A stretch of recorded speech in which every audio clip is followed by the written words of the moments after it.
So there was this one year in my mid-20s that I got to live entirely alone. No parent, no roommate, no boyfriend, no children yet. And I just remember it so fondly. Like it was one of my favorite years of my entire life. Now, my mid-20s was a long time ago, but here are 6 realistic ways to cut the cost of living alone so you can live alone, because it's awesome. This is what my deck looks like, by the way. Just leaves everywhere. But listen, the first way to cut costs of living alone, and this is food related, because when isn't it food related, right? Eat the same thing for the week, relatively the same kind of thing, to maximize saving money on food. This will not be for everyone. Some of you right now are like, Kate, I like to be adventurous. I need something different every day. Look, if you clicked on this video, I'm just trying to give you ideas, right? I'm a person that I can have relatively the same kind of meal, tweaked a little bit, changed up a little bit throughout the week, and I'm good. So if I spend that money on whatever I'm buying, I can just kind of distribute it in a way that it's kind of the same thing over and over again. For example, now this is kind of a little out of the box example, but I had family over this past weekend because I got to meet my baby cousin. She's perfect. And I had the family over. So I arranged like this kind of brunch situation. And I thought I'm going to buy stuff that when it's over, they're not going to eat all of it necessarily. I'm going to save that food and use it for meals later. So what I did, it's like a bonus tip if you are gonna have people over. I had like mini bagels. Instead of buying the big bagels, mini bagels, little cream cheese, some fruit. It was awesome. And then guess what Kate had for meals the rest of the week? Bagels and fruit, because that's what I bought. I bought a bunch of it and then I just kept eating it. I mean, who doesn't like bagels and cream cheese? Maybe you don't. Maybe you don't, but I love it and it was good. That was just an example off the top of my head because it was something that just happened. But use another example. Eggs. You buy a dozen eggs. You have an egg sandwich. You make scrambled eggs. You make an egg burrito. You do eggs over easy. You do eggs and toast. The whole thing. Mixing it up, but still using the same ingredients and just eating the same thing relative for a week. And then the next week when you go grocery shopping, which I highly recommend once a week, get a different set of ingredients and enjoy that for the week. If you're a person that can tolerate that kind of thing, for me, it's no sweat, it's no big deal. Do it all the time. It just really helps with your expenses for groceries. Number 2, create a store cupboard in your house. Like if you're living alone, I don't know about you, I don't have a lot of storage. I see these people that have these big pantries with all this stuff stockpiled. I don't do that, and I don't really have the room for it. And it's just not really my jam. I like to be a little prepared though, and especially if you're living alone, it's so easy when you start living alone to just be like, oh, I'm just gonna go take out. Oh, I'm just gonna have this delivered. Who's gonna know? You live alone. And it's one of those things that's very easy to slide into that takeout delivery kind of thing when you're not being accountable to anybody else. But don't fall for it, my friends. Create a store cupboard. Like I said, it's just like literally one cupboard for me.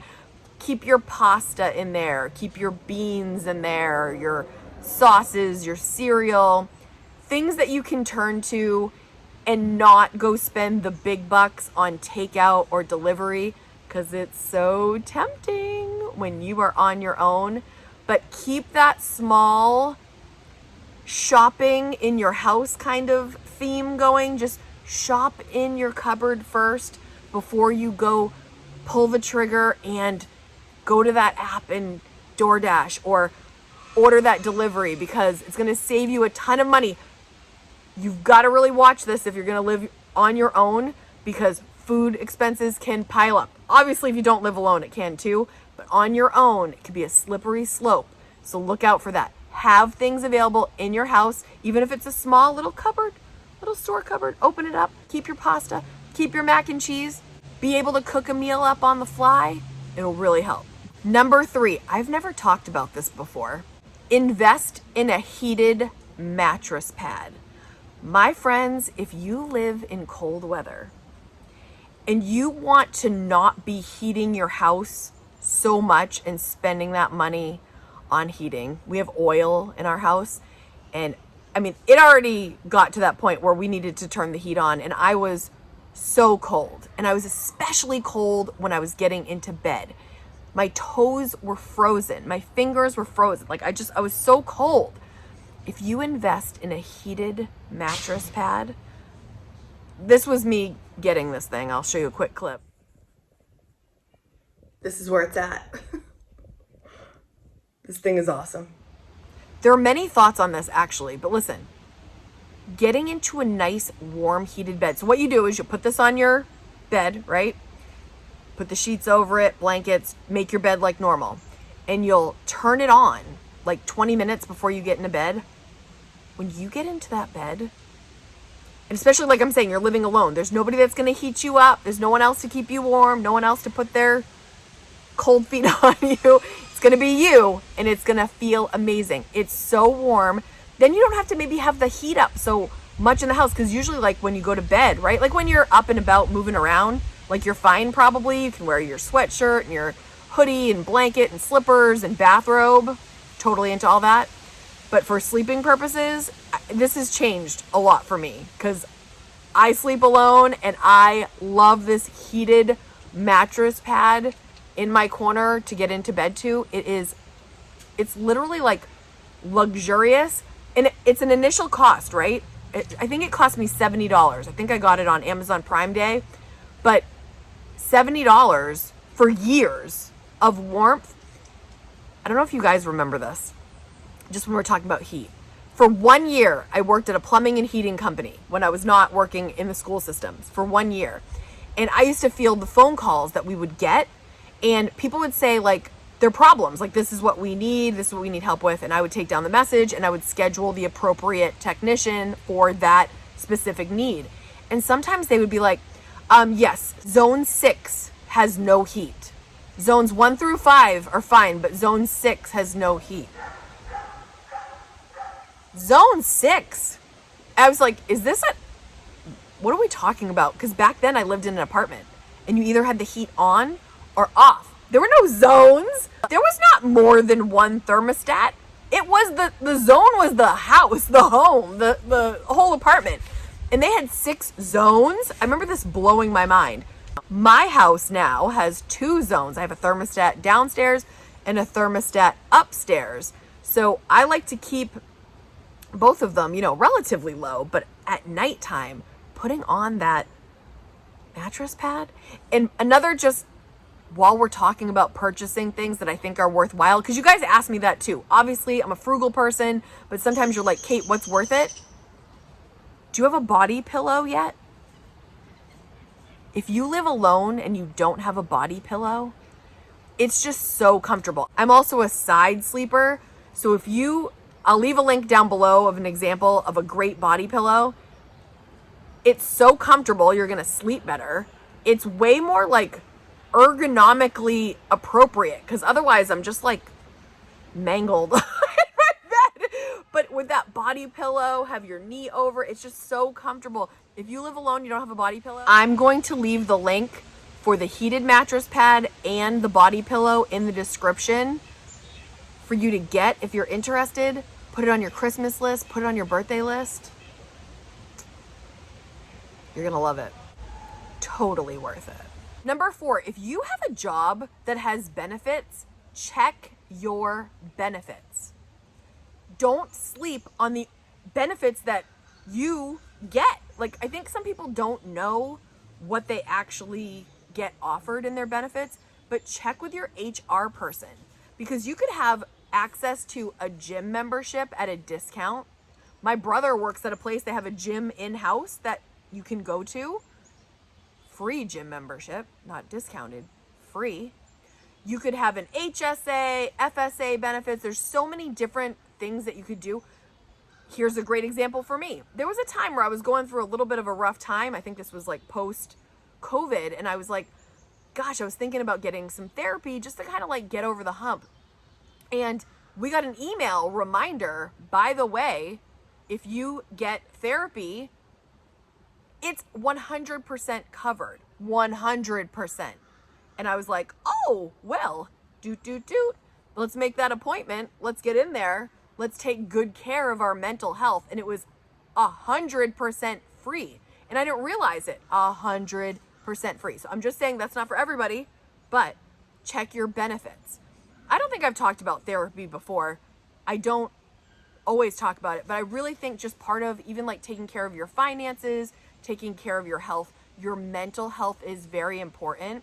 So, I mean, if I'm just sharing, back when I was going through my divorce, I had gotten therapy for about 3 months, like leading into it to kind of get my thoughts together. And then when I moved and I got situated, I went for another 3 months to again ground myself, make sure that I'm in the best shape for my baby at the time, mentally, so that I could be the best mom, you know, best friend, all the things, and feel, you know, really good. And it was so helpful. So if you are offered these free benefits and that's something you're thinking about, just another consideration. I mean, if it's free, hey, worth asking the questions. Hey, what's available? If you enjoy talking about frugal living, budgeting, saving money, just drop in the comments money talk, and I'll know you're into talking about money like I am. It's my favorite topic to discuss with you guys because I think a lot of people don't talk about it, and I just hope these tips are helpful. Number 5, know when to say no. When you're trying to live alone and you're trying to afford living in your own space, taking care of yourself, it's expensive, right? And it's going to be very tempting. Again, like I said earlier, when you're not accountable to anybody else, like you're responsible for you don't have to take care of anybody else, but like you can also not have to run anything by anyone, right? Like there's nobody saying you can't do this, you can't do that. You can do whatever you want. It's fantastic. However, if it's not in the budget, that's a different story. I actually had a friend recently that just said to me, and I was so proud of her actually, because I don't know everyone's financial situation. I asked her if she wanted to do XYZ, and she was like, I gotta be honest, I don't have the money right now. Like, I really don't. I'm having a financial hardship, and I feel like it would be irresponsible for me to do that. She said, do I want to do that? Yeah, but I can't right now. And I was like, I totally respect that. Thank you for being honest. Another time, if things improve, we'll do it down the road, you know? And when you live alone, you've got to make those decisions if it's in the budget or not. And if you budget, then you know. You don't even have to question, do I have the money? You know. I have a lot of videos if you're looking for help with budgeting. I'll leave some videos at the end for you to check out, or other ways to cut costs, because I know we're always looking for more. But I still got one more left. Number 6 is to do a happiness audit. I've talked about this one time before, but when you're living alone, you really have to prioritize what brings you value and what doesn't, so that you can just spend on the things that are really worth it and greatly reduce or eliminate the things that don't. If you want to afford living on your own, you're going to have to make some really smart decisions, and it helps to know what makes you the happiest. Does that yoga class make you so happy? Does going out to eat really make you happy? Do things, like actual things, make you happy? Do experiences make you happy? You've got to think about like your calendar, right? And go, what are the things that I really love? What makes me happy? And then tune the budget into those things, because that's what you're going to get the most out of, you know? Not obligatory things that you feel like you have to do to make other people happy and blah, blah, blah, blah, blah. I get it. We all have those things in our lives too, to a degree. But when you're budgeting for yourself, if nobody else is paying your bills, girl, boy, you got to budget what you want to spend that money on and greatly reduce or eliminate the rest. All right, you want more tips? I'm going to leave another video right here, very similar to this topic, but different tips for you to watch next. Thanks for watching. I'll see you in the next video. Bye, guys.